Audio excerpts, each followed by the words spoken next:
อย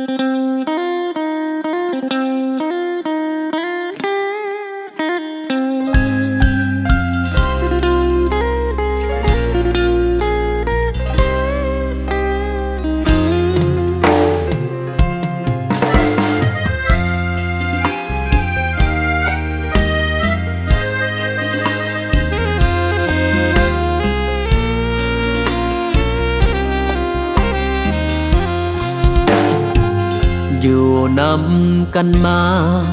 เป็นเวลาหลายเดือนหลายปี เจ้านั้นเบิ่งแย้งคอยดีบอกเคยหนีเคียงข้างห่างกายในยามท้อแท้ในยามที่บ่สบายเจ้านั้นเบิ่งแย้งเสร็จให้เอาใจใส่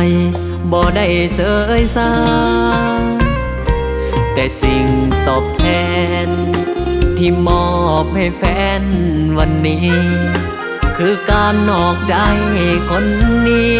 บอกเคยใยดีบ่ได้หัวซาลิ้นแซ่ผ่านสาวบ่สนใจบ่แค่สายตาจนเจ้าต้องมีน้ำตาหันหลังจากลาหนีไปแสนไกลเจ้าเลือกถึกแล้วที่ไปจากกันคนบ่เห็นความสำคัญอยู่ด้วยกันก็มีแต่ปวดใจไปหาเลือกคนที่เขาฮักและก็จริงใจพร้อมเบิ่งแยงเจ้าตลอดไปบอกคิดเสียดายอดีตผ่านมาขอโทษได้หลายที่เฮ็ดให้เจ้าต้องหม่นมองผ่านมาต้องน้ำตานองห้องให้ทุกวันเวลาเมื่อหูสึกตัวก็สายเกินไปจึงได้หูว่ามีของดีบ่หูหักษา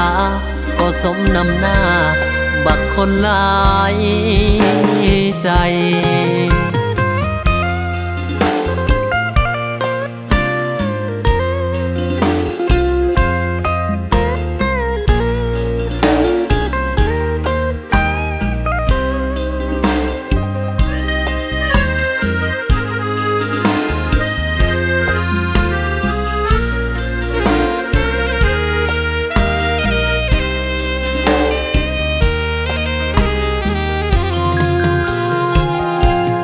เลือกถึกแล้วที่ไป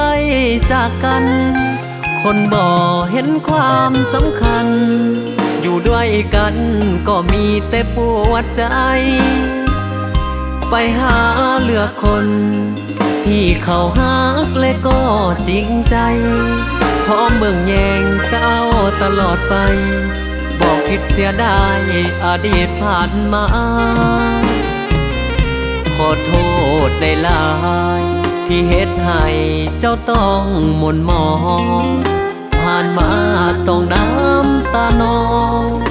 ห้องให้ทุกวันเวลาเมื่อหูสึกตัวก็สายเกินไปจึงได้หูว่ามีของดีบ่หูหักษาก็สมนำหน้าบักคนหลายใจ